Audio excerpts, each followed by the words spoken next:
kupira gitu. Tapi kayak bakal karaos. Ada rencana tolong. Kalau pertama kali pasti ada kali. Tapi kita usahakan biar kita mengikuti sunnah Rasul.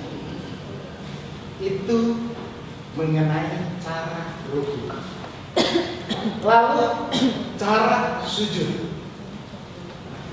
Mengenai cara sujud, ya, tidak sampai. Mengenai cara sujud, kita pandangan ke tempat sujud kan, ke tempat muka, karena sudah berdiri kan. Sami Allahu liman hamidah, berdiri lagi kan, pandangan ke tempat muka lagi. Lalu ini ada dua alternatif, ada dua pendapat yang sampai sekarang masih terus berlanjut, yaitu mengenai hadis pala yabruk kama yabrukul ba'ir. Janganlah kamu, kalau yabruk itu kalau bahasa kita depak. Ingat kepada orang kampung ngadepakeun di kuda, sapi, ya orang kota ngomong apa lu? Orang yang dilahirkan di kotanya kurang begitu tahu, tapi kalau orang kampung suka ada. Para ulama ahli fikih menafsirkan ayat ini sampai saya membuka di dalam kitab Nailul Autor dari jilid 1, baru ketemu lagi penjelasan di jilid 3 mengenai cara mau sujud. Sehingga kesimpulannya, cara mau sujud, kita sudah sami Allahu liman hamidah, kita tangan di atas paha, lalu kita lipatkan,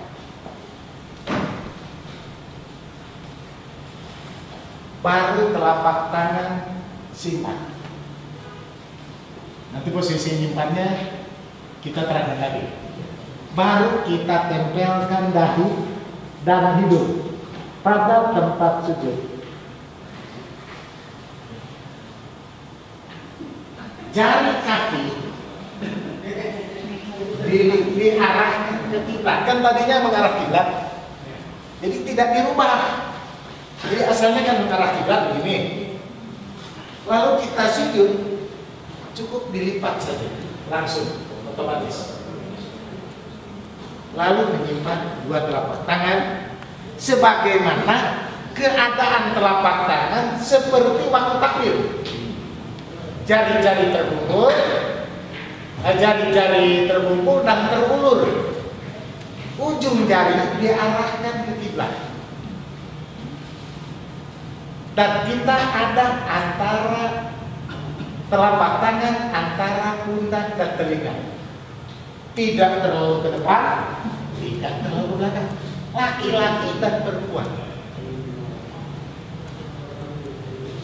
Ada lagi posisi paha, wanahaan pahdaihi, merenggangkan pahanya. Laki-laki ataupun perempuan sama. Direnggangkan pahanya. Dan nanti ketika sujud, perut tidak boleh nempel pada paha. Maka jangan kaget sekarang ada yang itu padahal menafsirkan ayat itu, hadis itu, perut tidak nempel pada paha. Jadi bukan berlebihan ke depan sampai sudah ini. Itu berlebihan. Asal tidak nempel aja. Jadi yang penting perut tidak nempel pada paha. Ada yang menerangkan bahwa perempuan harus rapat. Saya sampai ketawa, bagaimana kalau perempuan itu ibu-ibu yang sedang hamil tua. Lain nanya penghuni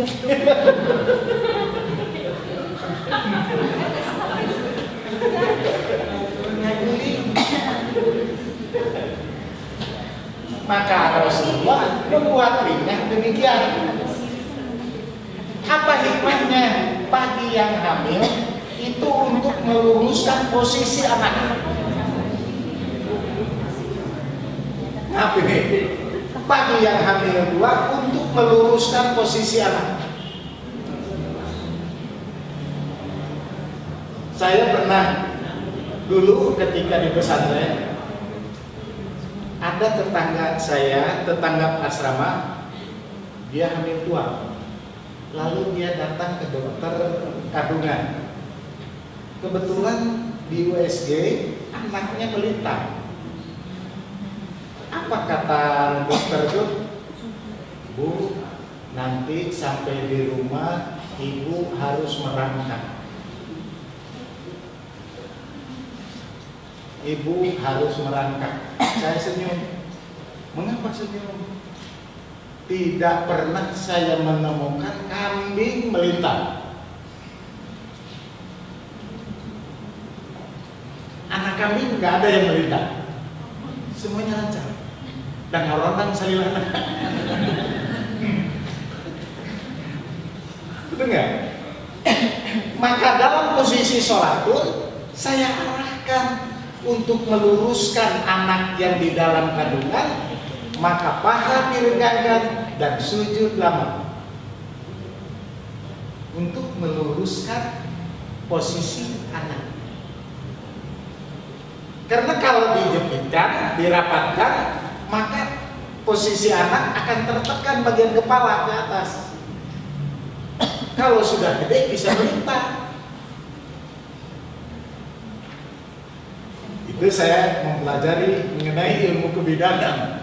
Dan ketika mau melahirkan berapa bulan, posisinya gimana, dan nenek saya Paraji, jadi saya hubungkan bagaimana menurut Al-Quran, menurut ajaran Islam, dan bagaimana menurut Paraji, bagaimana menurut kebidanan.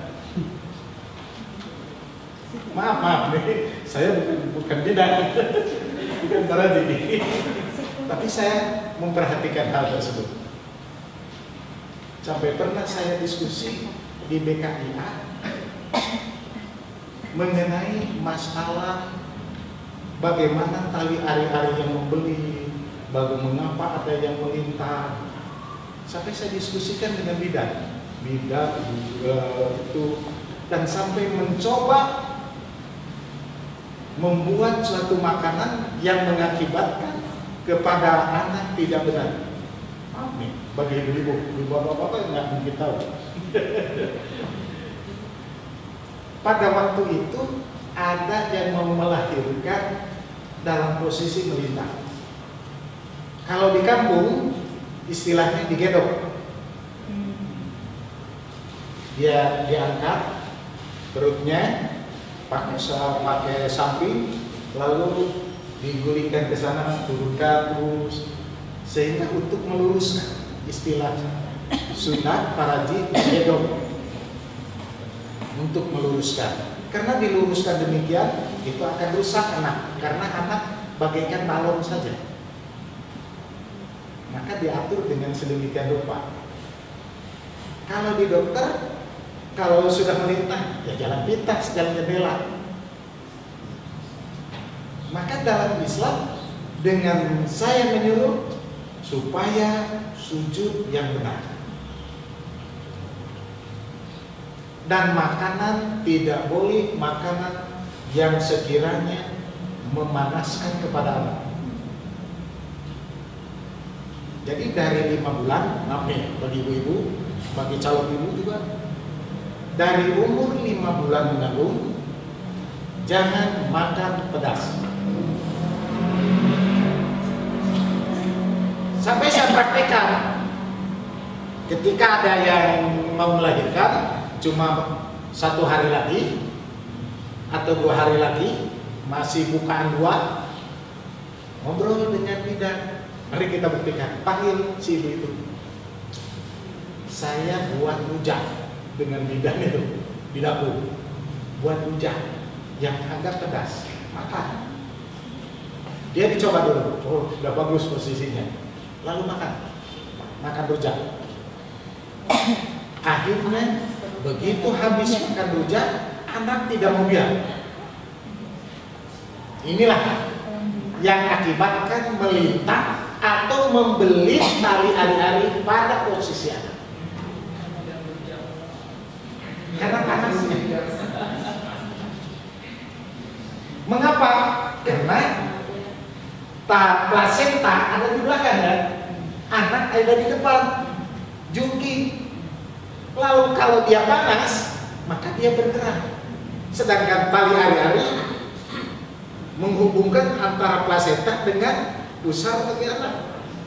Ini bergerak terlalu banyak, akhirnya membelit. Jangan kaget. Nah, dalam sholat pun supaya tidak itu satu makanan jangan yang pedas. Dari umur 5 bulan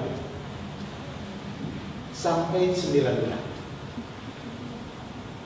Itu maaf, saya penggolkan ke sana. Hikmah dari sujud. Hikmah dari sujud. Jadi sekali lagi di dalam sujud kita dari i'tidal nyimpan di paha, lalu kita lipatkan sampai di dalam hadis walaupun dhaif menekan pada paha. Tangan ini menahan pada paha. Jadi kalau begitu saja keseimbangan kurang baik. Maka melipat dengan paha dibuka. Baru ini disiapkan harus ada antara telinga dan guna. Baru disimpan dahi dan hidung nempel. Jangan merem, tapi melihat pada hidung. Jari kaki dilipat dari aslinya, bisa menghadap kiblat. Lalu sikut tidak boleh nempel pada perempuan laki-laki sama. Sampai Rasulullah membukakan seolah-olah kelihatan putih ketiak. Karena Rasulullah pakai baju. Itu cara sujud. Itu cara sujud. Kalau ada yang menyebutkan bahwa laki-laki dan wanita, saya nggak tahu hadisnya, tapi pernah ada yang belajar surat khusyuk. Itu disebutkan bahwa posisi laki-laki dan perempuan dan gerakan tangan terutama dia berkebalikan. Itu bagaimana menurut Anda? Berkebalikannya bagaimana? Berkebalikan seperti kalau laki-laki terbuka, maka perempuan dia menutup. Itu tidak ada dalilnya. Saya belum menemukan dalilnya. Sampai saya buka dalam Maktabatus Shamilah mengenai hadis cara sujud itu tidak diketemukan bahwa perempuan mesti rapat. Itu tidak ada dalil. Maaf. Sampai sana dulu. Silakan. Kalau ada pertanyaan atau kurang jelas, silakan berkenan. Ya. Yang dari awal berarti tidak ada menutup mata ya? Tidak ada menutup mata.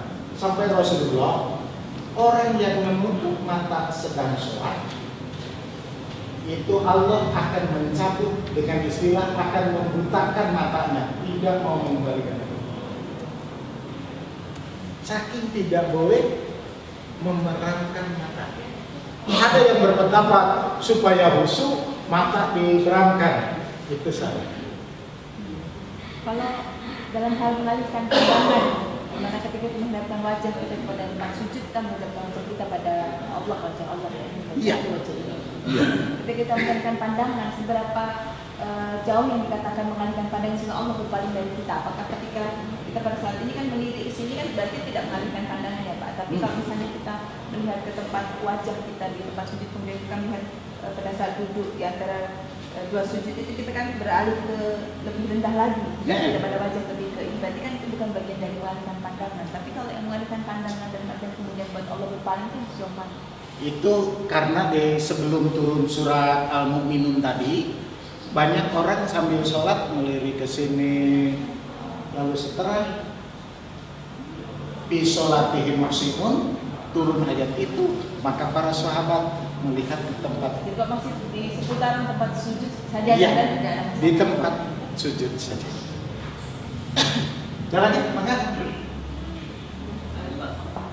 tentang gerakan tambahan seperti menggaruk, kemudian tangan ketika berdiri kalau boleh untuk diperagakan lagi, apakah seperti berbaris atau santai tangannya. disebut irsalul yad, tangan dalam keadaan ke bawah terulur. Tuh. Telapak depannya ke depan atau ke samping. Mengenai masalah telapak tangan ke depan atau ke belakang itu tidak ada keterangan, cuma terulur saja. Mau dipikirkan. Jadi posisi pertama tidak dijelaskan di dalam hadis, mesti tangan mesti begini atau mesti begini, tidak ada. Saya belum menemukan. Itu mengenai masalah posisi sedang berdiri, cuma terulur ke bawah. Mana kira-kira? Yang sudah Baik. gerakan tambahan menggaruk atau Oh iya. Bagaimana mengenai menggaruk? Jangan-jangan menggaruk. Ketika Rasulullah sholat, lalu Hasan dan Husain nangis, lari ke pundaknya. Ketika sujud, maka Rasulullah menurunkan Husain.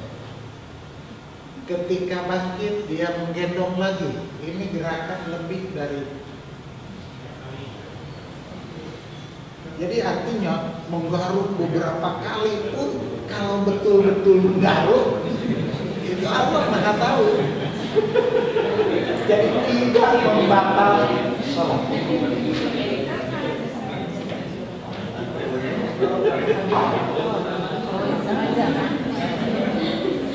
Ya, maka.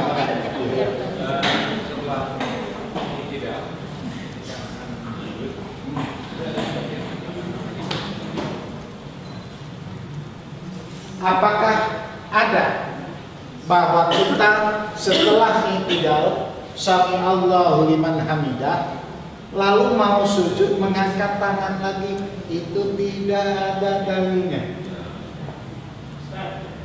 Ada juga orang yang habis ruku terus bukan yang naruh tangannya aja juga langsung membandingkan. Itu dulu pertama kali yang ada, yaitu dari majalah Al-Muslimun dari versi Spanyol. Tuh, dari versi Spanyol, lalu dia habis Sami Allahu liman hamidahnya, dia menyimpan seperti kita takbir. Ketika didiskusikan dengan almarhum Ustaz Usman, Ustaz Romli, dengan dulu Ustaz Qadir Hasan di daerah Bojong Soang, dikelirkan ternyata dia dengan alasan kembali kepada asal. Kalau kita sholat, asalnya bagaimana? Apakah begini? Tidak, kita kan awal sholat itu takbir, sedangkan menyimpan tangan setelah takbir. Jadi asalnya ke bawah, betul nggak? Itu memang ada, karena dulunya dari versi Spanyol. Sekarang jadi Ada banyak Pak. iya. Dulu dari Al-Muslimun, dari versi Spanyol, sehingga dimusyawarahkan dengan versi Spanyol. Dibuka kitabnya dan dibuka riwayatnya. Kebetulan ahli logika itu Ustadz Usman, ahli rawi itu Ustadz Romli sekarang yang di Cibugol, Soreang. Itu kepada rawi yang kuat sampai sekarang, walaupun dia sudah jalannya cukup repot karena stroke. Dan maaf, ini jadi pengalaman bagi seluruhnya, bagi yang hipertensi, kalau tadi kepada ibu-ibu secara umum, bagi yang hipertensi harap jangan makan ikan mas.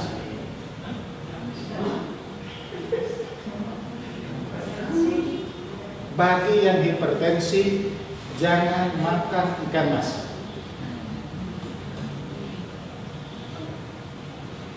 Kaget kan? Sekali lagi, bagi yang hipertensi jangan makan ikan mas. Saya dapat pesan dari dokter pensiunan Advent, Dr. Evelyn, yang dia praktek, sudah pensiun tapi praktek di daerah Cibogo, dekat Taman Perahu, di situ. Maka dia mengurus ibunya yang hipertensi. Dijaga. Di suatu waktu dia ibunya itu ingin pepes ikan mas maecot. Di Bandung dikenal pepes maecot. Beli, dia makan jam 4, lalu makan dengan lahap. Malamnya jam 9 sudah dia stop sebelah, tidak bisa bergerak. Saya punya kakak ipar, ada berita dia sakit. Dia tetangganya dokter, dia hipertensi, dia diperiksa tiap hari, tiap sore diperiksa, makanannya dikasih tahu, obatnya dikasih oleh dokter tetangga itu. Ada berita dia sakit. Saya oleh kakak ipar saya itu dibawa ke kakak ipar ini.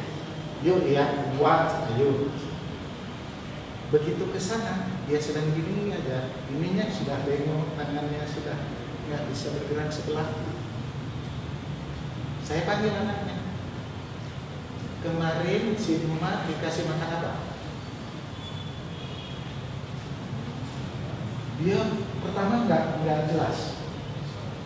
Dah teman-teman mana? Bagaimana kalau misalkan paha tetap terbuka, tapi jari kaki yang di belakang itu dirapatkan? Itu pernah saya menemukan hadis ketika Rasulullah sholat tahajud. Aisyah kehilangan Rasulullah. Aisyah mencari lalu memegang kaki Rasulullah. Itu masih mubham, apakah dua kaki ataupun satu kaki. Padahal Rasulullah tidak ada keterangan merubah dari terpisah menjadi berkumpul. Tidak menemukan dari itu. Tapi saya pernah diajarkan kaki ketika sujud itu Nah itu seperti tadi dari ada ya. itu karena dalil kepada Aisyah mencari Rasulullah. Jadi dianggapnya ditempelkan. Jadi secara yang ini bagaimana? Apakah tetap seperti semula? Tetap saja seperti semula, tidak ada perubahan. Kalau ini Pak, terkait dengan begini kan dia serapat dengan pundak. Artinya laki-laki dan perempuan sama saja ketika sholat membangun shaf itu dia harus menempelkan pada bagian telapak kakinya, sama saja. Sama. Jadi sebetulnya bukan nempel langsung. Karena kalau nempel langsung, kita dalam posisi rapat langsung begini, ini pundak nempel, kita dalam sujud harus membuka. Ini bagaimana membukanya? Gitu kan?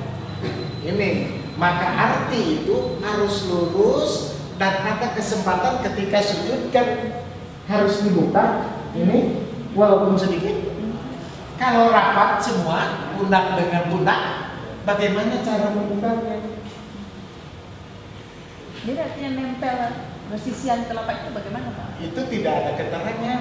Ada keterangan yang harus nempel, bukan berarti nempel betul, tapi ada kesempatan untuk membuka tangan ketika sujud. Artinya meluruskannya hanya pada, kan kalau Bapak saya sampaikan, Iya. meluruskannya kan ini dengan kaki itu harus lurus. Artinya dengan nempel bahu, nempel juga kakinya kan? Ya jelas. Kalau nempel semua, berarti kita waktu sujud tidak bisa membuka tangan. Betul kan? Jadi kalau ini harus nempel, ketika sujud kan Rasulullah membukakan tidak boleh. Ini sikut nempel pada pinggang. Jadi kalau nempel, jadi tetap. Jadi salah satu sudah Rasul ditinggalkan. Maka nempel dengan membuat sab tetap saja harus ada antara untuk membuka ketika kita sujud.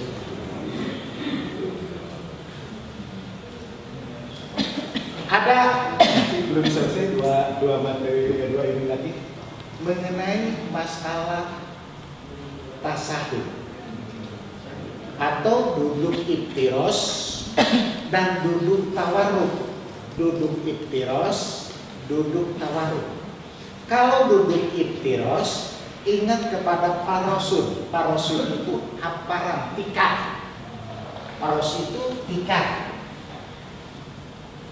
Maka duduk iftiros ialah duduk antara dua sujud atau duduk tasahud awal dengan menghamparkan telapak kaki kiri dan duduk di atas telapak kaki kiri. Mengapa disebutkan duduk iftiros? Karena menghamparkan telapak kaki kiri.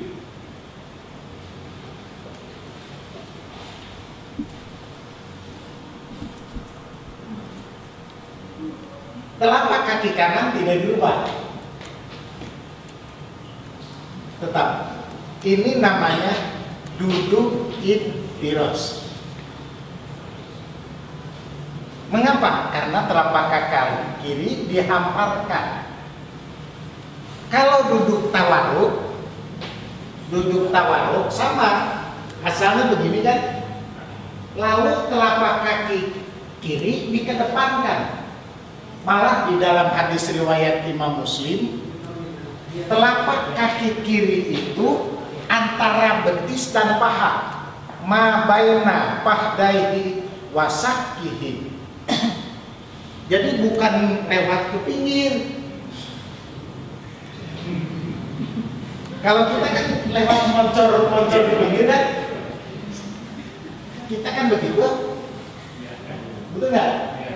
Dalam hadis riwayat Imam Muslim, dalam cara duduk tawarruk, telapak kaki kiri jarinya diarahkan ke kiblat, ada antara paha dan betis.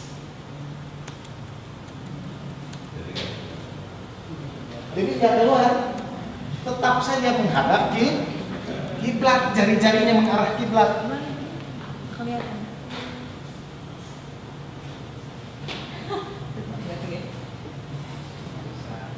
Ini di depan telapak kaki kirinya ada di antara paha dan betis. Jadi di sini. Jadi mengarah kiblat, sama mengarah kiblat. Itu yang saya temukan di dalam hadis riwayat Imam Muslim. Itu duduk tawarruk. Adapun telapak tangan, duduk tawarruk atau duduk iftiros, dua telapak tangan di atas paha, di ujung di atas paha, di ujung lutut, di ujung paha, di ujung paha. Ini kalau duduk tawarruk, duduk iftiros, jadi bukan memegang lutut. Dalam tasahud melipatkan dua jari, sintaini, jari manis dan jari kelingking dilipat. Bahasa orang dikepelkan. Lalu jari tengah dan ibu jari membuat lingkaran. Sedangkan asalnya begini, cuma dilipatkan saja. Jadi bukan maju ke depan. Karena banyak dipajukan ke depan. Ini yang mau pegang lutut, ini saya cari-cari kalau ini tidak ada. Coba di ujung paha dengan langsung ini dilipat, ini buat lingkaran, baru pelutut diangkat. Mau digerakkan dan tidak digerakkan, itu semuanya hadisnya sahih. Menggerakkan itu hanya hukumnya sunnah. Tapi saya tidak menemukan mengangkat telunjuk dari tasahud. Itu hanya dalam pendapat Imam As-Syafi'i di dalam Al-Um. wa asyhadu an la ilaha illallah. Itu saya lihat di dalam album saya. Pendapat Imam Asy-Syafi'i, bukan dalil. Iya. Kalau dalilnya qobat dositaini wa halaq wa halaqata wa rafa'a uswaihi wa asyara bi du'aihi, mengangkat telunjuk dari awal wa asyara bi du'aihi, mengisyaratkan kepada bacaan tasahud. Tasahud selesai, sudah, jangan diangkat.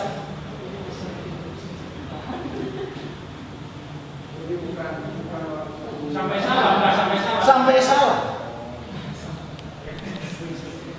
Apa? Jadi bukan waktu syahadat, Bukan, itu pendapat Imam Asy-Syafi'i. Karena mazhab Syafi'i selalu ini Maka saya tidak membawa madhab Syafi'i itu karena madhab itu ada empat. Karena timbulnya perpecahan karena madhab, fanatik madhab. Bisa lihat di dalam tafsir Durrul Mansur mengenai waqtasimu bihablillahi jami'an wala tafarraqu. Itu diantaranya Al-Mawardi menjelaskan perpecahan antara kita karena fanatik madhab diantaranya. iya.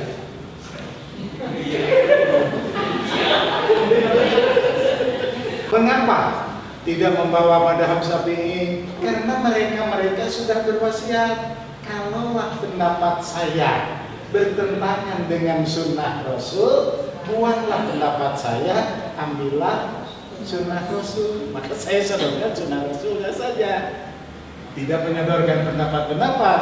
Mengapa? Karena begitulah.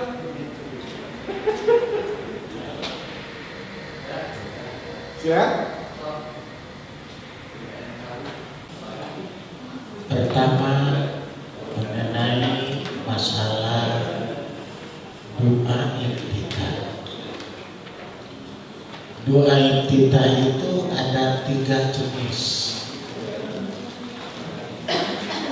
Satu, yang doa iftitah diawali dengan Allahumma barik baina. Yang kedua, doa iftitah subhanakallahumma sampai akhir yang paling pendek itu. Malah jadi perbincangan, ada yang mengatakan hadisnya dhaif, tapi ternyata setelah diselidiki Imam Al-Bukhari menggunakan hadis itu. Yang ketiga itu dari wajah tuh. Di sini di dalam kitab ada mengenai doa iftitah.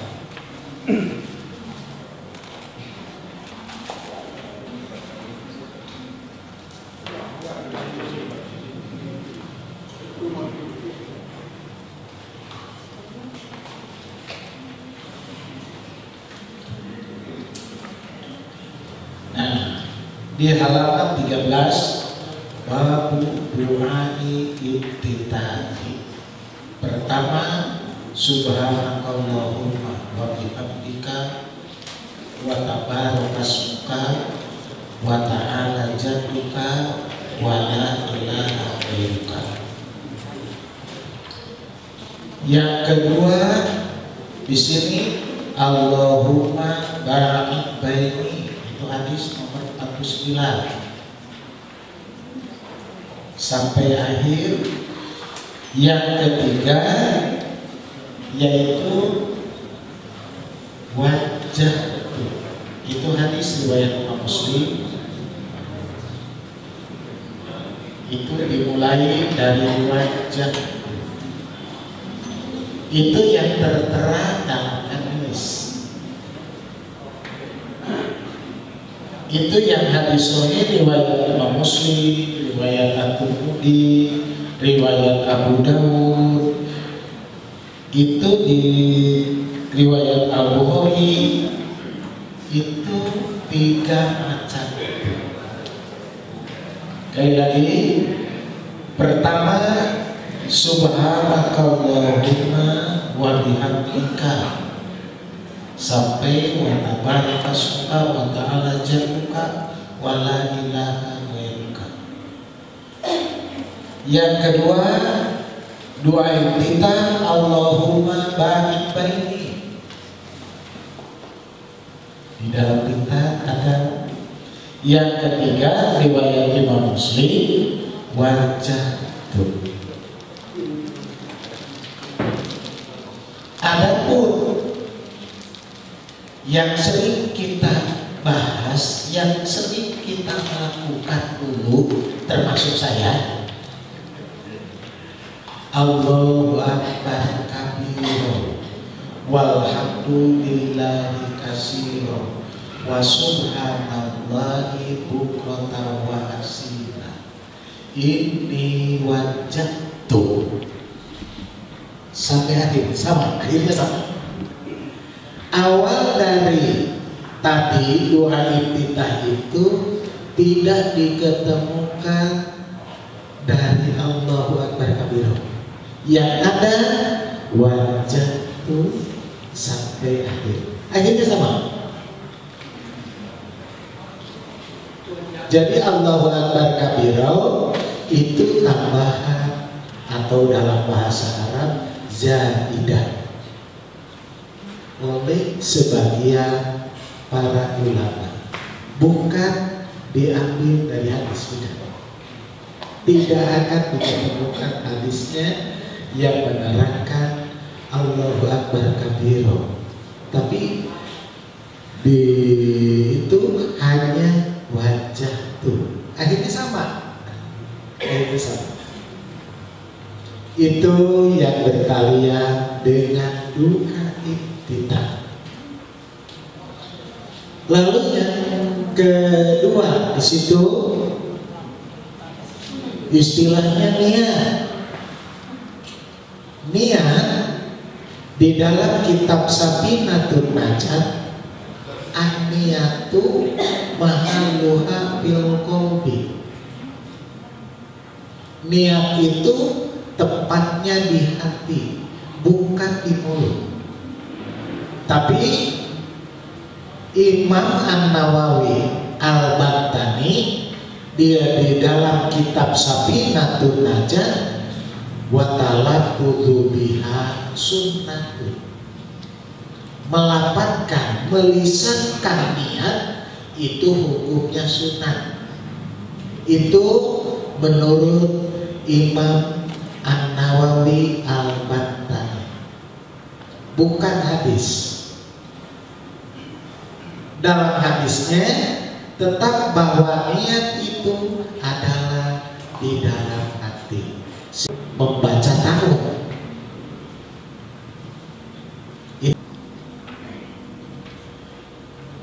Umar bin Khattab setelah membaca doa iftitah, lalu beliau membaca tahu. Bagaimana yang dicontohkan oleh Rasulullah? Ada dua. Kalau di dalam riwayat Imam Ahmad, a'udzu billahi samiil alimi minasyaitonir rajim min hamzihi wa nafthihi wa nafsihi. Lagi, a'udzu billahi samiil alimi minasyaitonir rajim min hamzihi wa nafthihi wa nafsihi. Aku berlindung kepada Allah dari As-Sami'i yang maha mendengar, Al-Alimi yang maha mengetahui, minasyaitonir rajim dari setan yang dirajam, min hamzihi dari langkah-langkahnya, wa nafkhihi dari bisikannya, tiupannya, wa nafsihi dan dari bisikannya. Mengapa Rasulullah memberi contoh demikian? Karena yang dialami oleh kita begitu selesai takbir, begitu selesai Al-Fatihah, berakhir segala ingat. Maka Rasulullah memberi contoh membaca ta'awudz. Karena hati kita tak lepas dari setan yang selalu memperhatikan kelengahan kita. Lalu Nailul Autor jilid 2 menjelaskan annahu kana Nabi sallallahu alaihi wasallam annahu kana yaqulu qabla qiraati a'udzu billahi minasyaitonir rajim. Ini paling gampang. Karena ini yang biasa kita baca. Cuma apakah dikeraskan dan tidak dikeraskan? Ini baca ta'awudz tidak dikeraskan. Jadi di dalam hati saja atau dibaca dengan sir. Jadi beda. Membaca dalam hati mulutnya, tapi hati membaca. Kalau sir mulut bergerak tapi tak bersuara. Itu sir namanya. Kalau keluar suara itu namanya jahan. Maka di sini membaca ta'awudz itu hanya dengan bacaan sir, tidak dikeraskan.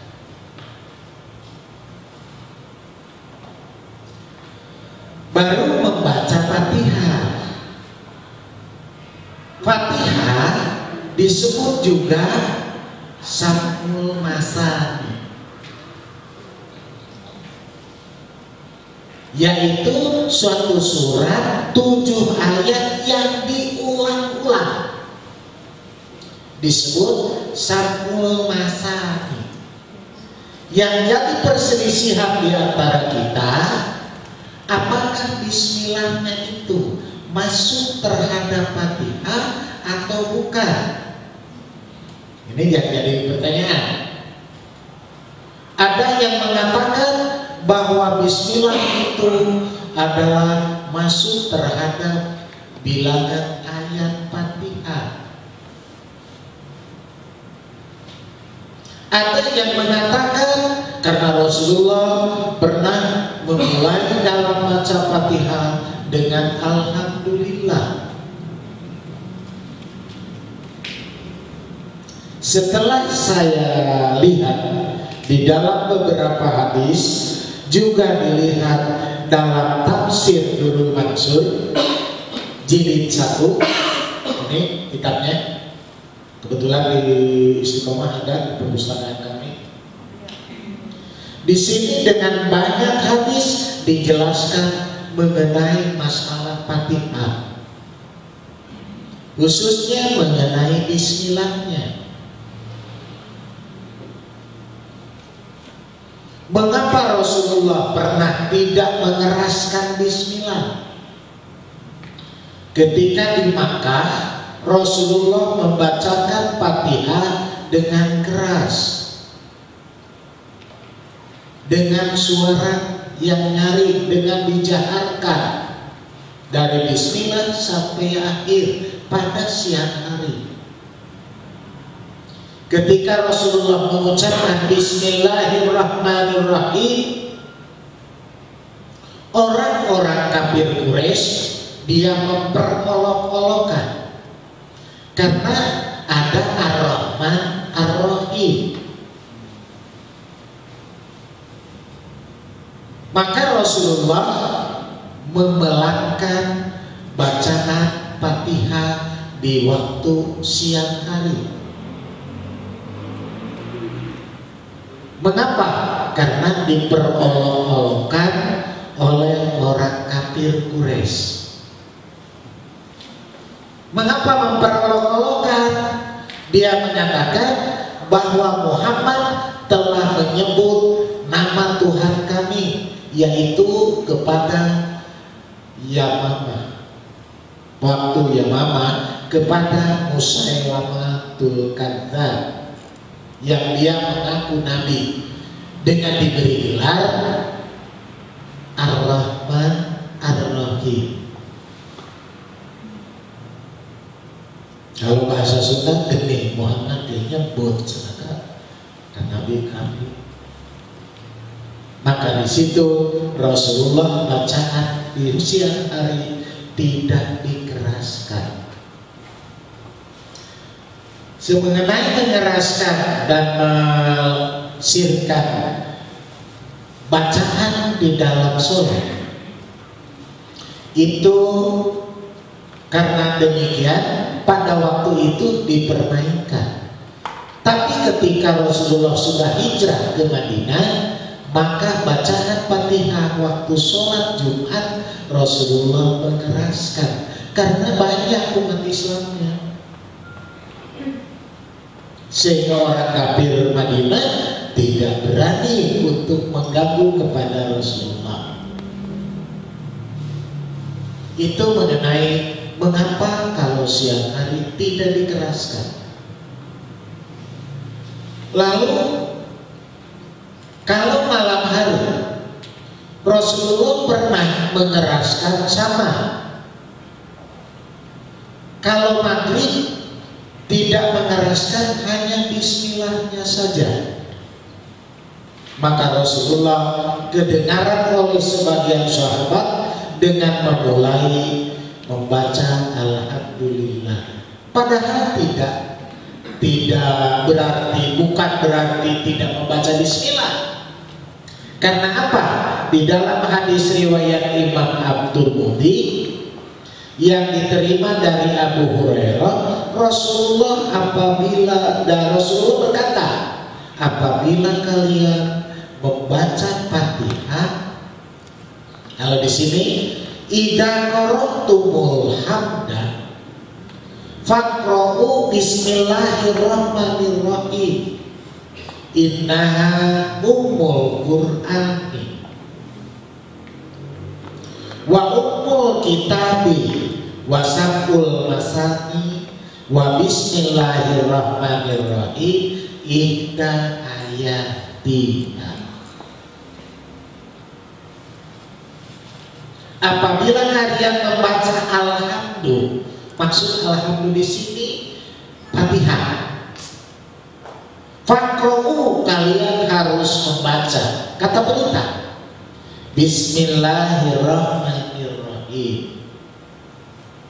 Karena apa? Innaha ummul Qur'an. Karena Fatihah itu ummul Qur'an. Wa ummul kitab, dan ummul kitab. Wa sab'ul masani, dan sab'ul masani. Wa bismillahirrahmanirrahim, sedangkan bismillahirrahmanirrahim ihda ayatiha, salah satu ayat Fatihah. Jadi jangan tidak dibaca, tapi boleh disirkan. Walaupun dibaca malam hari, bolehkah kita mensirkan bismillah? Boleh, tapi jangan tidak dibaca. Karena Rasulullah menyatakan bahwa bismillah itu adalah sebagian ayat Fatihah.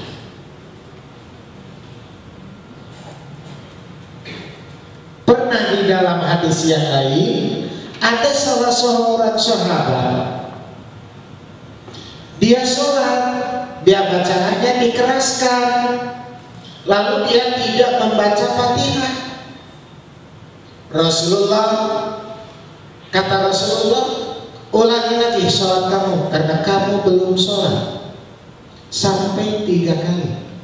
Sudah 3 kali, baru Rasulullah menerangkan bahwa bismillah itu adalah sebagian dari ayat Fatihah. Kalau kamu tidak membaca, berarti kamu menghilangkan salah satu ayat Fatihah.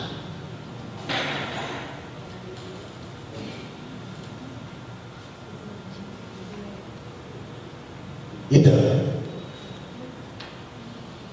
Nah, resikonya kalau tidak dikeraskan Fatihah pada bacaan sholat yang dijaharkan, yang jadi repot bagi makmum. Karena dalam sholat berjamaah, apabila ketinggalan salah satu ayat dari Fatihah, maka dia tidak terhitung bacaan, tidak terhitung rakaat. Sekali lagi, apabila ketinggalan, jangan-jangan satu surat, satu ayat, umpamanya bismillahnya tidak dikeraskan, makmum ketinggalan bacaan bismillah, berarti rakaat itu tidak terhitung bilangan rakaat. Maka bagi imam alangkah baiknya dari bacaan yang dikeraskan, mesti bismillahnya dikeraskan supaya tidak menimbulkan keraguan kehatilan. Ada hadis yang menerangkan man adroka ruku'an pakon adroka rokata. Itu dalam hadis Bukhari, sahih rawinya. Tapi ketika dibuka di dalam syarah Imam Al-Bukhari, yaitu Fathul Bari, mengenai ruku'an tadi bimakna rokatan. Barang siapa yang bisa mengejar satu rakaat, baru itu dihitung rakaat. Ketinggalan bismillah tidak terhitung bilangan rakaat. Jangan-jangan ketinggalan Fatihah dan surat, hanya ikut takbir langsung ruku. Itu dijelaskan di dalam syarah Imam Al-Bukhari yang bernama Fathul Bari. Itu yang saya hubungkan dengan Fatihah. Nggak seberapa, tapi jadi masalah bagi kita. Jadi sekali lagi, bismillah tergolong ayat Fatihah.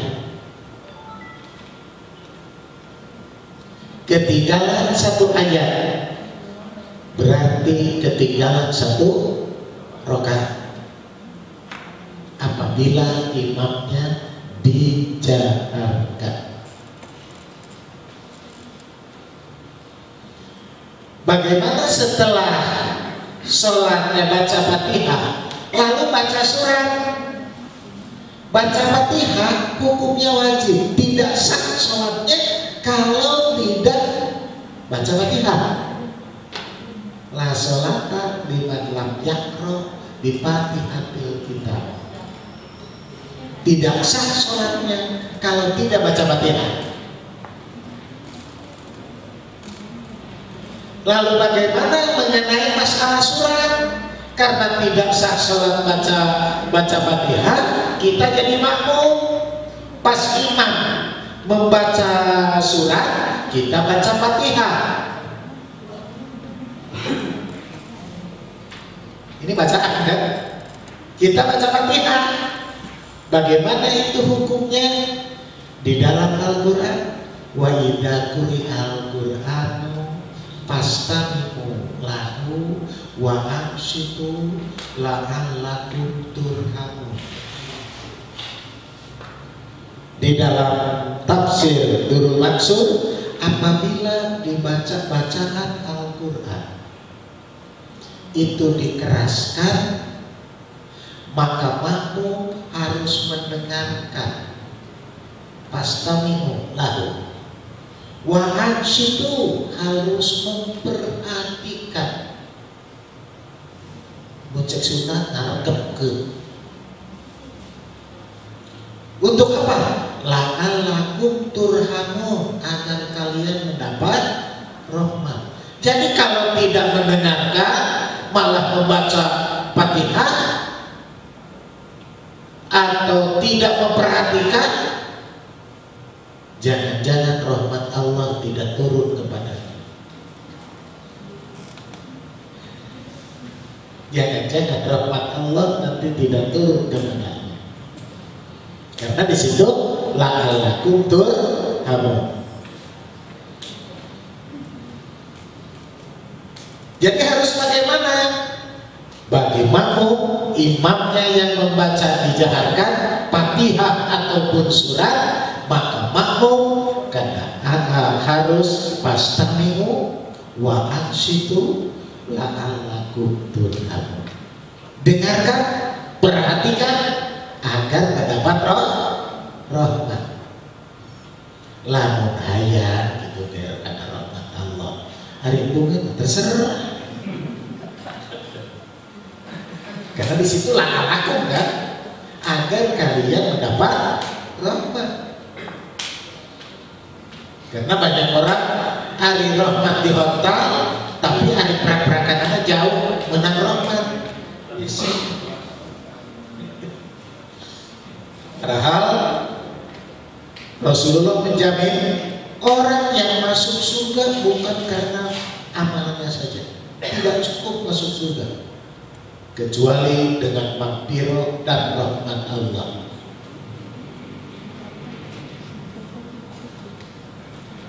Di dalam hadis riwayat Imam Muslim, lam yadkhula ahadakum amaluhul jannata qala wala anta ya Rasulullah qala wala ana illa yataghammadani Allahu bimaghfiratin wa rahmatin.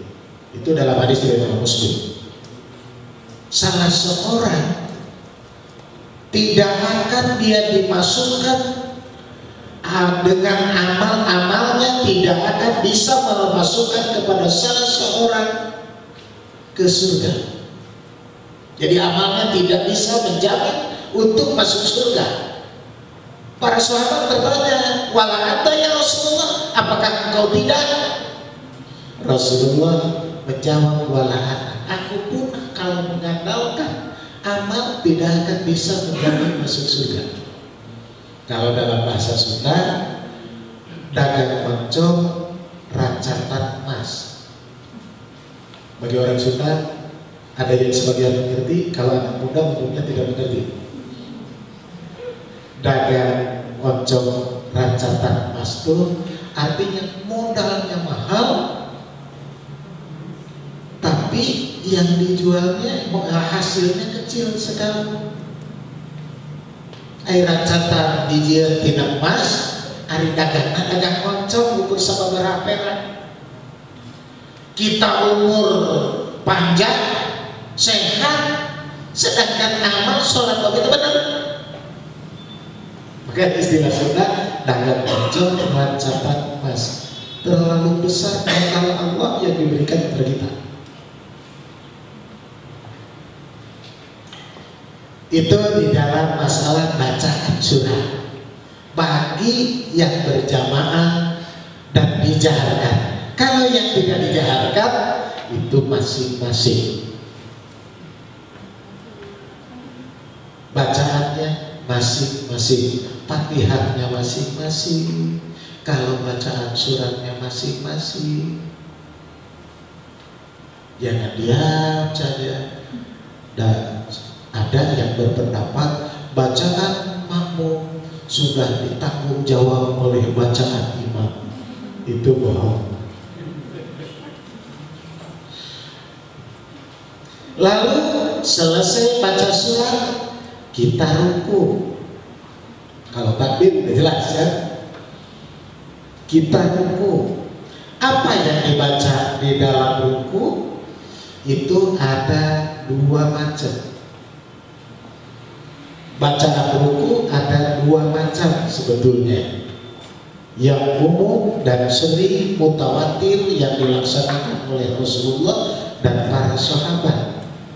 Satu, Subhana Rabbiyal Azim. Satu lagi, Subhanakallahumma. Yang satu, Subhanakallahumma, itu bisa digunakan untuk ruku dan untuk sujud. Kalau Subhana Rabbiyal Azim itu hanya khusus untuk ruku, tidak bisa dibaca untuk sujud, tidak bisa. Adapun yang jadi perselisihan lagi, kalimat wa bihamdihi-nya. Maka kalau di sini dibuka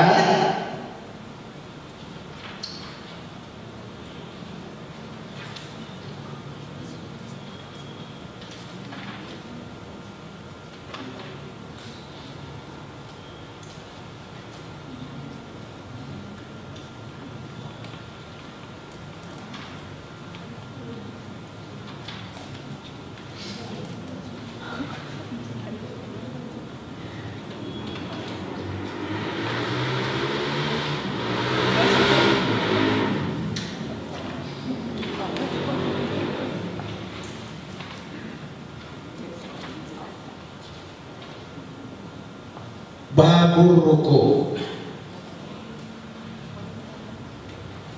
Ini membaca babu tasbih bir ruku halaman 32.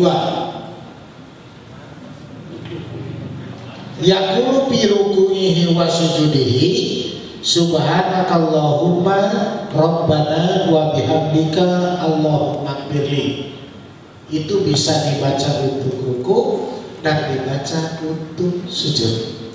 Sedangkan subhana rabbiyal adzim itu riwayat Imam Muslim, itu hanya khusus untuk ruku.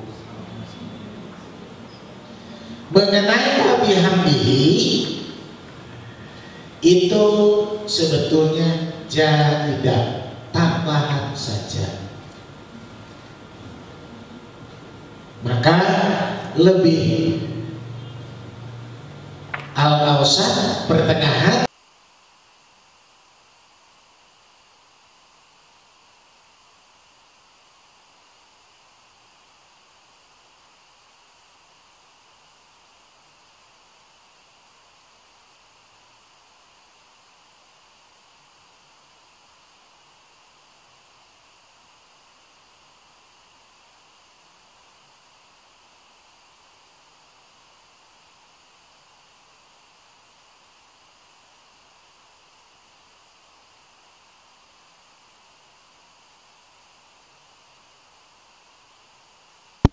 Sampai akhir silakan, atau Rabbana walakal hamdu, atau Allahumma Rabbana lakal hamdu.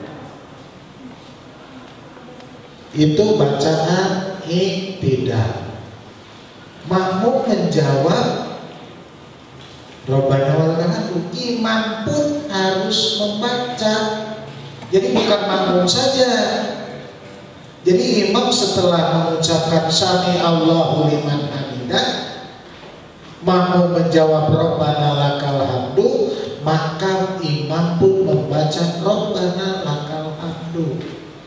Tapi maaf ya, saya sampai banyak curiga kepada imam yang dia ketika iktidal, dia sesudah membaca Rabbana lakal hamdu, langsung imam mau menjawab Rabbana lakal hamdu, imam kayaknya tidak membaca, langsung sujud.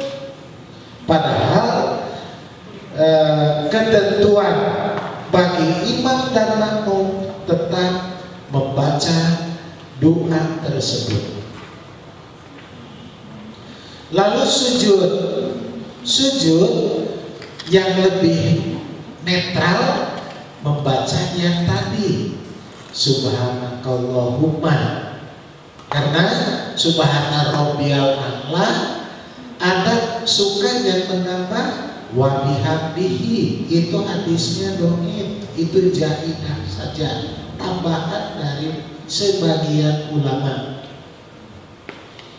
Maka supaya netral, sama ruku dan sujud membaca subhanakallahumma rabbana sampai akhir. Sedikit lagi, antara dua sujud duduk iftiras, kita membaca bisa Robbi Firli, Robbi Firli.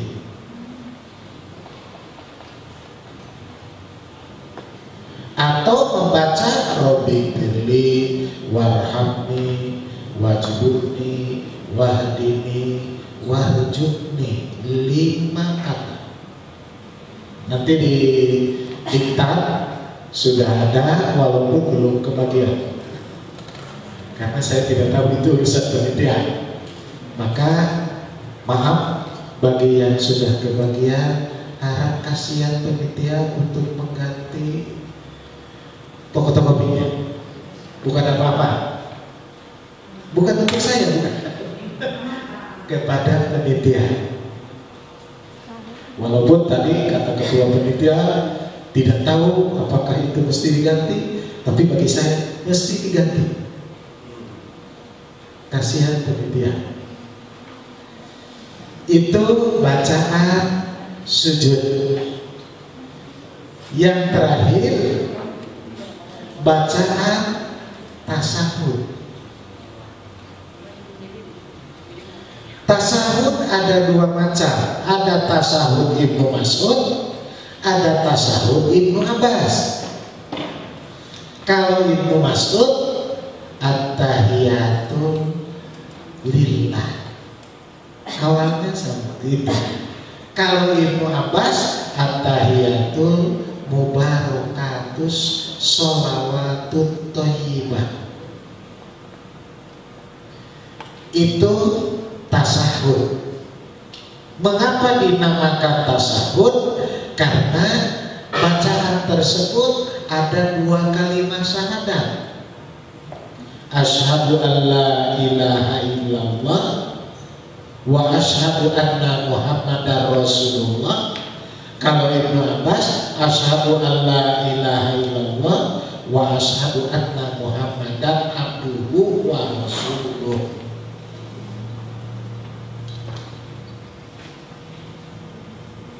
Itu nama tasahud sampai di sana, sampai syahadat. Maka bacaan tersebut disebut tasahud. Sampai di sana sudah sah tasahudnya. Cuma Rasulullah kalau tasahud awal menambah dengan sholawat. Allahumma sholli ala Muhammad wa ala ali Muhammad kama shollaita ala ali Ibrahim wa barik ala Muhammad kama barik ala Muhammad wa ala ali Muhammad kama barakta ala ali Ibrahim. Di dalam Muslim, bil alamina innaka hamidum majid.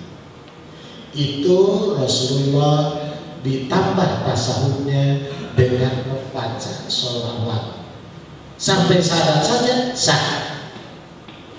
Tapi sunat ditambah dengan sholawat kalau tasahud awal.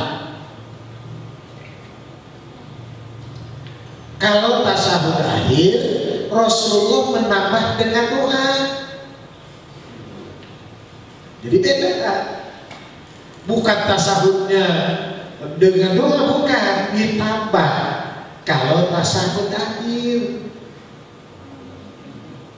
Allahumma inni a'udzubika, ya Allahumma inni dzalamtu nafsi. Silakan, yang ada dalilnya yang sahih silakan laksanakan.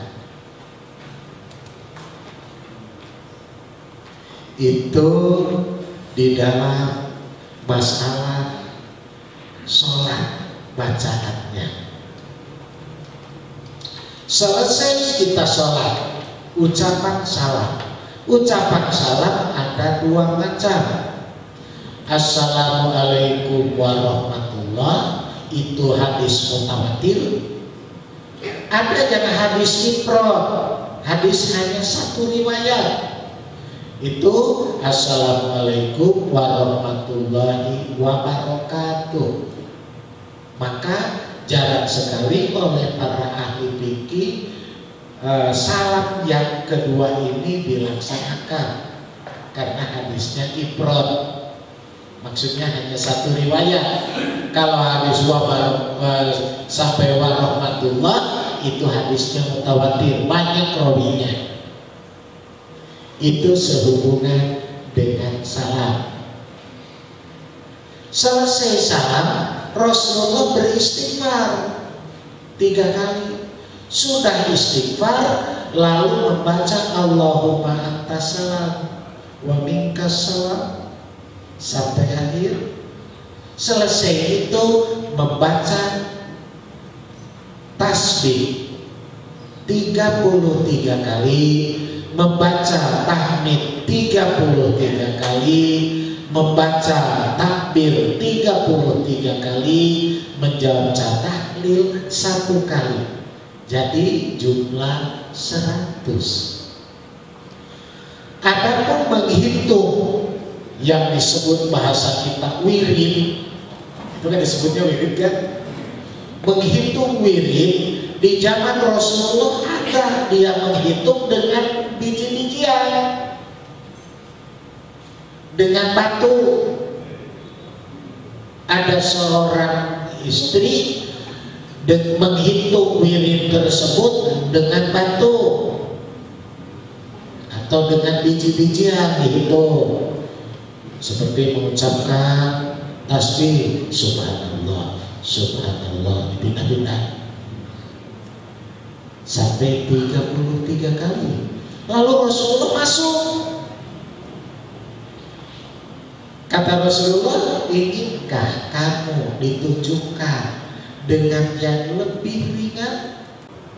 Maka hitunglah dengan jari-jarimu atau dengan anggotamu, karena nanti di yaumil akhir tanganmu akan bicara dan menjadi saksi. Jadi bolehkah kita menghitung masalah tasbih, tahmid dan takbir dengan tasbih yang istilah kita tasbih? Ada yang mengatakan tidak boleh. Ketidakbolehannya karena serupa dengan bilangan doa-doa orang Hindu dan Buddha. Seperti di film Solid digantungkan, ada yang tingginya, ada yang pendek-pendeknya. Maka dalam bahasa India disebut aksamala. Aksamala itu alat biji-bijian untuk menghitung pujian kepada Dewa Sames, Dewa Matahari. Maka jangan kaget kalau ada, wah itu bid'ah, jangan kaget, awas, jangan huruf, jangan. Tapi kalau dibandingkan dengan tadi, dengan istri, seorang istri yang ditawari oleh Rasulullah, mau yang lebih mudah dan lebih ringan, lebih afdol, yaitu hitunglah dengan jari-jarimu. Ini akan praktis kemana saja kita dibawa. Mudah kan? Muyasar, kita gampang. Maka para ulama macam-macam, ada 1 jari dihitung 3, ada 1 jari dihitung 4. Sama saja mau dihitung 3, mau dihitung 4, asal jumlahnya jangan lebih. Lalu kita buat lagi. Sekarang ada yang pakai kayak ini dipijit, trek gitu kan? Boleh, silakan. Tapi yang lebih praktis tadi kata Rasulullah, yang lebih afdal adalah dengan jari tangan. Itu kudu sana ada tinggalin deh, imam mau tinggalin. Itu. Jadi mengenai wirid itu adalah yang lebih afdal dan lebih praktis dengan jari-jari tangan. 1 jari bisa dihitung 4 kali 8, 32, hanya tambah 1. Dihitung 3, semuanya 30, ditambah lagi 3. Sama, tapi yang menurut saya yang lebih praktis 1 jari dihitung 4, hanya tambahnya 1. Itu sehubungan dengan masalah wirid. Lalu sekarang melangkah kepada masalah khusyuk. Karena jangan terlalu malam. Masalah khusyuk. Khusyuk artinya tunduk. Khodo'o, tunduk. Arti bahasa tunduk. Tunduk atau khusyuk di dalam sholat melewati dengan 3 syarat. Pokok pertama, betul datu manina dalam gerakan. Ulah rusuh deui. 2, tartil dalam bacaan. Membaca bacaan sujud, bacaan apapun jangan tergesa-gesa, harus tartil. Warattilil Qur'ana tartila. Yang ketiga, di dalam hati kita harus merasa bahwa Allah ada di depan kita, menyaksikan kita sholat. Ini yang paling berat. Menampilkan bacaan, insya Allah kita usahakan. Bentuk meninahkan gerakan, insya Allah kita usahakan. Tapi untuk merasa bahwa Allah ada di depan kita, ini yang sangat sulit. Khusyuk bukan tidak melihat, khusyuk bukan tidak merasa, khusyuk bukan tidak mendengar. Kalau dalam dongeng, katanya Ali ketika dipanah, dia ingin sholat dulu supaya dicabut, tidak terasa. Itu dongeng Israiliyat, bukan dalil.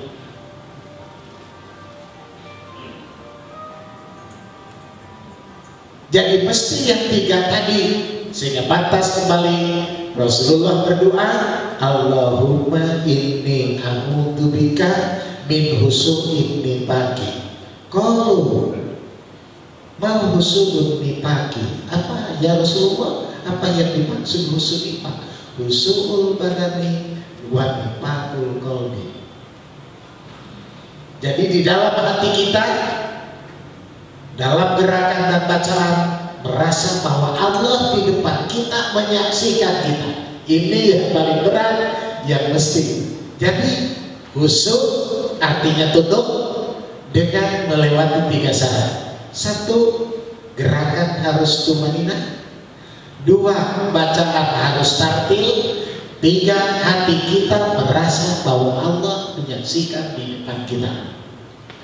Para ibadah iman yang mengharap keridhaan Allah Subhanahu wa Ta'ala, kita cukupkan sehubungan dengan bab sholat, mengenai sunnah dan yang lainnya. Insya Allah nanti kita bahas di waktu yang akan datang, karena masih ada kita 4 lagi, baru 2. Seharusnya ke-1 bab suci, ke-2 bab sholat, ke-3 bab zakat, ke-4 bab sahur, ke-5 insya Allah kalau masih ada waktu mengenai sepintas mengenai bab waris. Karena satu ilmu yang jarang, oleh Rasulullah mengatakan, ilmu yang dilupakan oleh umatku nanti dan pertama kali yang akan dihilangkan. Gitu. Rupanya kita coba, silakan kalau masih ada. Maaf, 2 hal. Yang pertama, ketika kita mengucap salam, apakah Assalamualaikum warahmatullahi wabarakatuh lurus dulu baru kita menoleh, atau bisa sambil menoleh? Itu yang pertama. Yang kedua, ketika bangun dari sujud, ada yang berpendapat duduk dulu sebentar, ada juga yang berpendapat langsung berdiri. Itu mohon diterangkan. Terima kasih. Mengenai masalah ucapan salam, apakah sambil ke kiri dan ke kanan? Rasulullah, para sahabat menerangkan Rasulullah sampai kelihatan putih pipinya. Jadi melirik ke kanan, melirik ke kiri. Baca dulu atau sambil membaca? Sambil membaca salam. Itu. Lalu bangkit dari sujud, atau mau tidak berdiri, itu Rasulullah ketika sudah berumur 60 tahun dalam keadaan badannya gemuk, maka Rasulullah mengadakan duduk istirahat. Itu sudah keadaan badannya gemuk. Jadi bagi anak muda yang masih bisa berdiri dengan cepat, tidak ada mengikuti sunnah Rasulullah, sudah tua. Itu yang sehubungan dengan i'tidal dari sujud. Satu lagi Pak. Ini Ustaz, kadang-kadang kan kita suka ketinggalan sholat itu dari awal. Kita pas masuk pada saat proses membaca surat Al-Quran. Pertanyaan saya itu, apakah kita terutama saat sholat berjamaah dari imamnya, apakah kita harus mendengarkan fokus dengan surat Al-Quran tersebut tanpa membaca Al-Fatihah? Itu yang pertama. Jadi yang kedua sendiri, kalau misalnya kita fokus tanpa membaca Al-Fatihah, apakah sholatnya batal enggak bagi yang ketinggalan? Lalu selanjutnya juga pertanyaan masih terkait, apakah ketika kita membaca surat tersebut dan kita tidak membaca Al-Fatihah, apakah itu tidak dihitung satu rakaat? Lalu yang selanjutnya juga, sudah itu aja Pak Ustaz. Tadi saya menerangkan, jangan-jangan ketinggalan satu surat Al-Fatihah, ketinggalan satu ayat pun Rasulullah memerintahkan kepada sahabat agar menambah lagi. Lalu bagaimana? Karena tidak sah sholatnya kalau tidak baca Fatihah. Imam baca surat, apakah kita boleh membaca Fatihah dalam Al-Quran? Fastami'u lahu wa ansitu la'allakum turhamun. Dan kalian harus memperhatikan apa bacaan imam yang dijaharkan agar kalian mendapat rahmat. Itu sehubungan dengan masalah Fatihah. Lalu bagaimana? Apakah tidak tergolong bilangan rakaat kalau umpamanya kita membaca Fatihah, tapi ketika imam membaca surat, tetap saja karena kita ketinggalan bacaan Fatihah, dan kita tidak usah membaca Fatihah lagi kalau imam membaca Fatihah dan suratnya dengan jahat. Dalil la sholata liman lam yaqra bi ummil Quran atau di Fatihah, maka hadis itu hadis umum ketika sendirian atau berjamaah yang bacaannya disirkan. Kalau bacaannya dikeraskan, Rasulullah mengatakan innama ju'ilal imamu liyutamma bihi fa idza kabbaru fakabbiru wa idza qara'a fa'ansitu. Kesempurnaan di dalam berjamaah mengangkat imam. Ju'ilal imamu untuk apa? Liyutamma bihi, untuk kesempurnaan, sehingga pahalanya sekian derajat, gitu kan? Apabila takbir, kita takbir. Apabila imam membaca surat dengan jahat, maka kalian makmum harus mendengarkan.